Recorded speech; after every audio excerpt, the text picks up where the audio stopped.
question est pour vous trois. Le lien avec le fond. Donc le fond, la culture.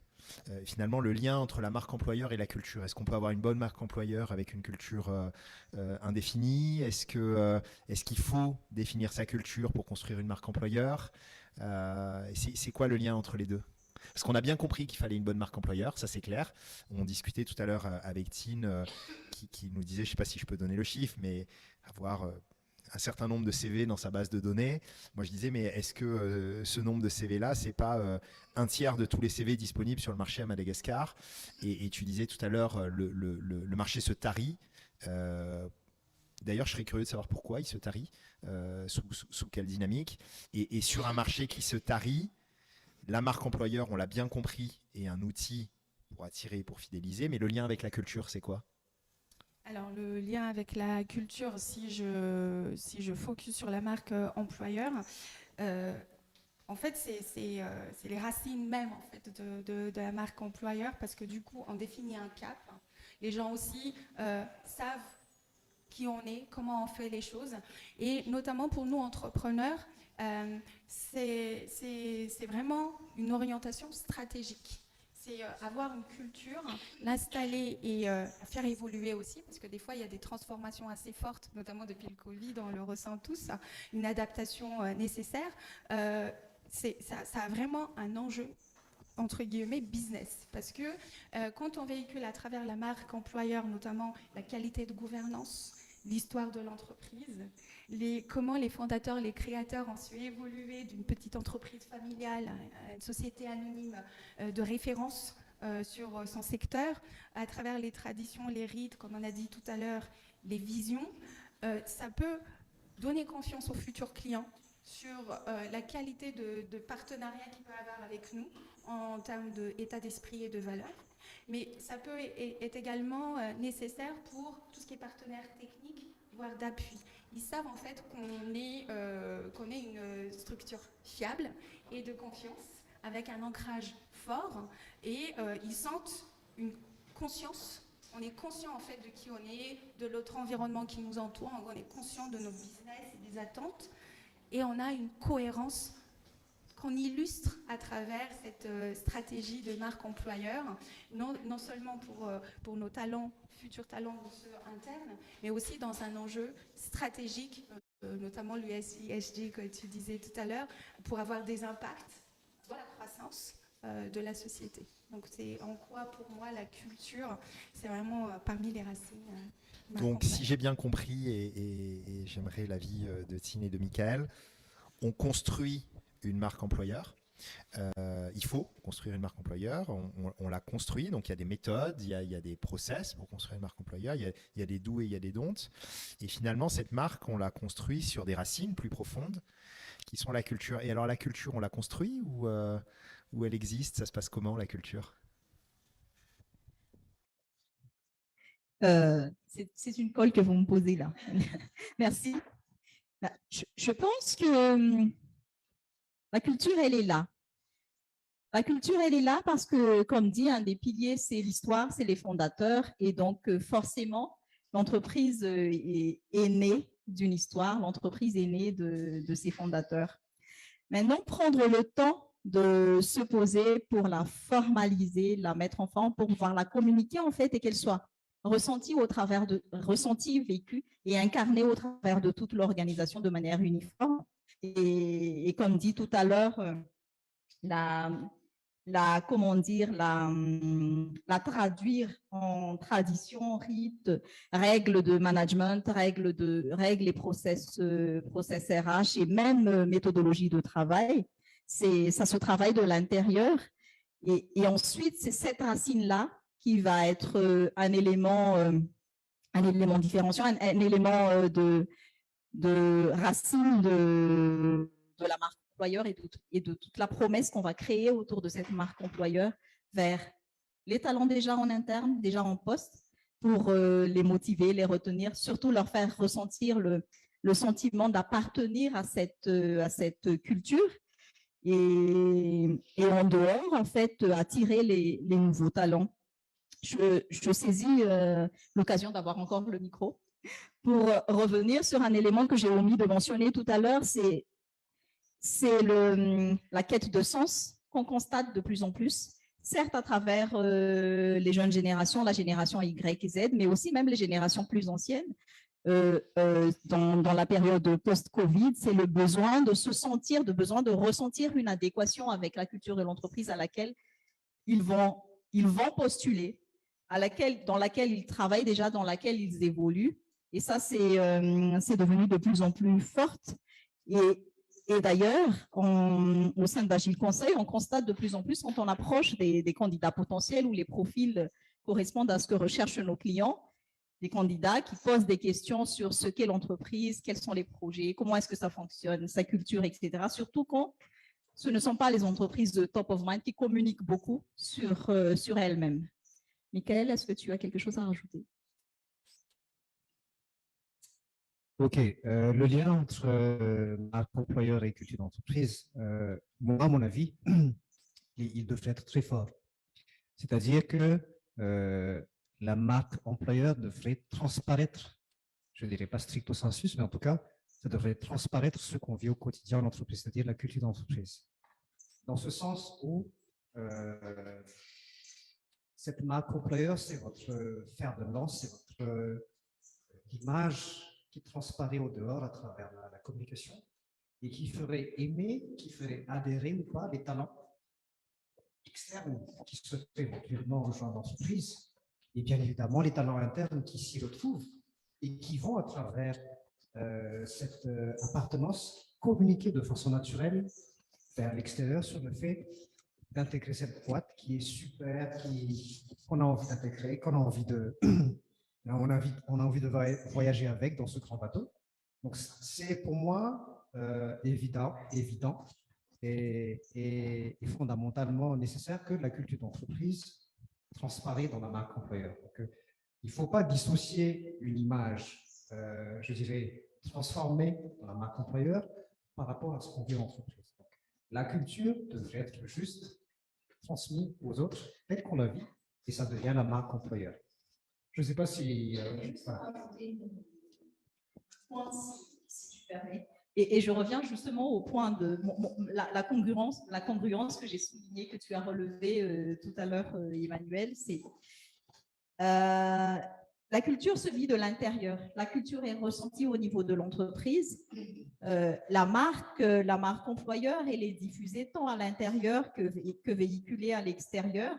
Et c'est ce qui est vécu à l'intérieur qui est partagé à l'extérieur. Sans ça, en fait, les ressources en interne vont accuser une dissonance et ne seront plus les ambassadeurs de la marque. Voilà. Et ça, ce sera même préjudiciable à la marque si jamais c'est ce produit. Je voudrais faire un petit temps de pause là sur finalement sur creuser ce thème de la culture et de la marque employeur et finir par me demander est-ce qu'il faut faire ça et est-ce que c'est la priorité de l'entreprise et des entrepreneurs? L'entrepreneur qui démarre sa boîte, il commence par se poser la question de qu'est-ce qu'il va produire, qu'est-ce qu'il va vendre, combien il va le vendre, combien il va gagner à la fin de l'année, combien il va payer les gens. Il ne se pose pas tout de suite la question de la culture. Est-ce que ça vient petit à petit? Est-ce qu'il faut que ça vienne? Est-ce que c'est naturel? Est-ce que c'est construit?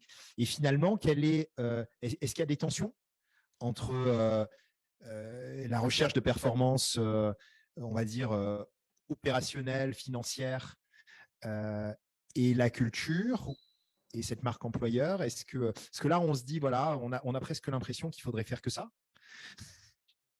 Que l'entrepreneur, il devrait passer son temps à définir sa mission, sa vision, ses valeurs, à créer des rythmes. Mais en fait, l'entrepreneur, il doit s'assurer que son entreprise a le produit, qu'elle vend des bons services, que les gens sont performants. Il y a des tensions, il n'y a pas de tensions. Comment on réconcilie ça?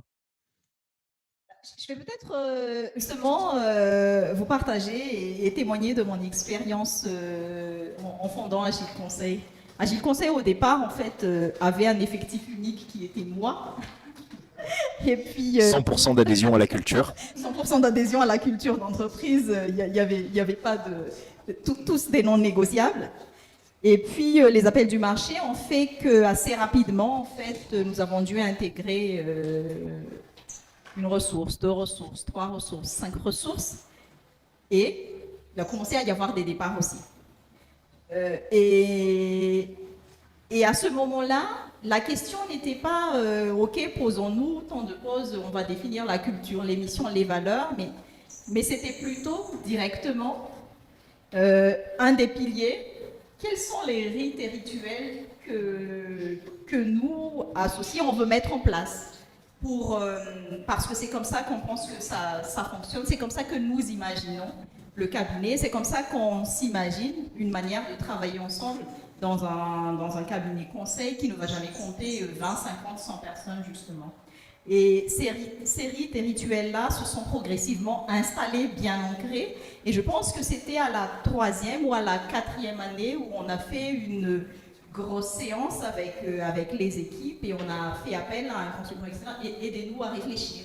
Parce que c'était là aussi où on s'était dit, oui, ok, maintenant on doit commencer à communiquer de manière plus forte, plus construite, plus pérenne. Et parce que moi, en tout cas, je voyais bien que les jeunes qui étaient avec nous avaient besoin de ça. Il y avait un besoin de soi. Si c'était moi, 100% adhérente, adhésion complète, acquise et totale, il n'y aurait pas de souci. Mais les jeunes qui sont avec nous ont besoin de ça, ont besoin de se retrouver, ont besoin de points de repère. Et même comme nous avons à cœur de développer vraiment les futures générations de RH de ce pays, nous accueillons en permanence des stagiaires. Et ce sont les stagiaires aussi qui ont besoin de se retrouver, qui ont besoin de ça dès leur premier jour au cabinet. Et c'est là le travail. Également, partage d'expérience en tant qu'entrepreneur, comment tout ça s'est vécu. Parce qu'en fait, moi, à la fois, j'ai une casquette d'accompagnatrice, comme tu l'as dit lors de ma présentation. Donc, alors des fois, je travaille avec des DRH, des fois, je travaille avec la direction. Tout ça simplement parce qu'on a besoin, en fait, parce que des fois, il y a un décalage entre la vision top management et au niveau des actions réelles. Et surtout, des fois, il s'installent des interprétations. Et à partir du moment où nos collaborateurs interprètent, en fait, c'est ça un petit peu le danger.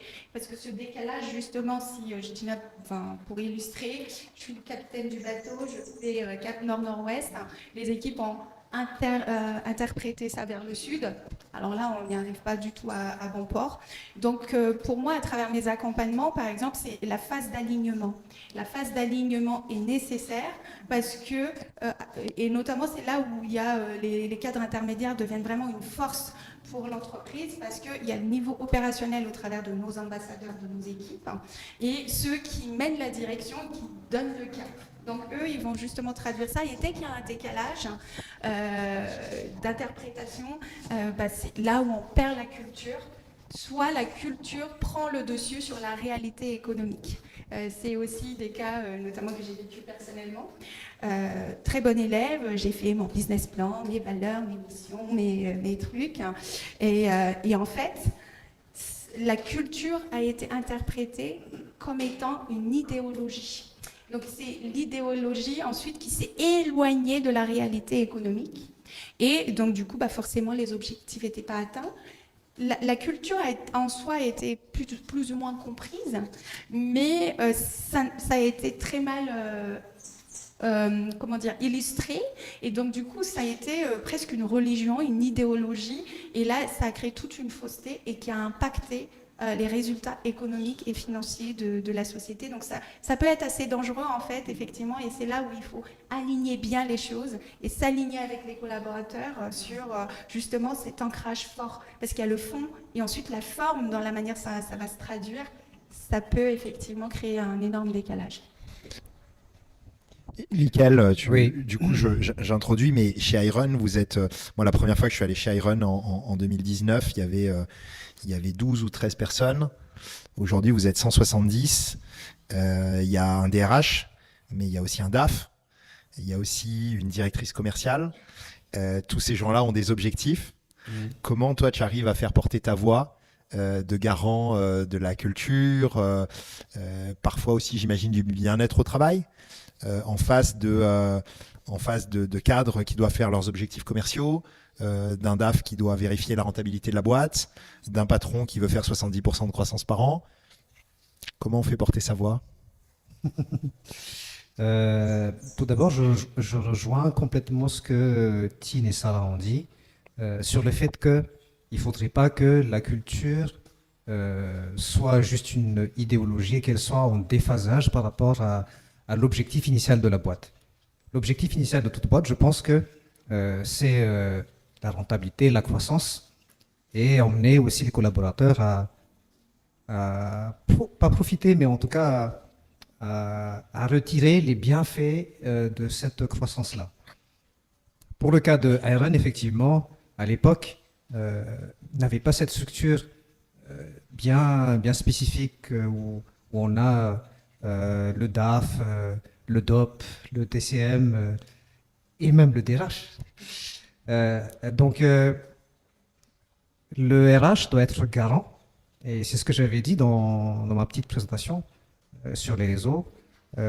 C'est en fait le pilier, le business partner de l'entreprise. Je m'exprime dans le sens où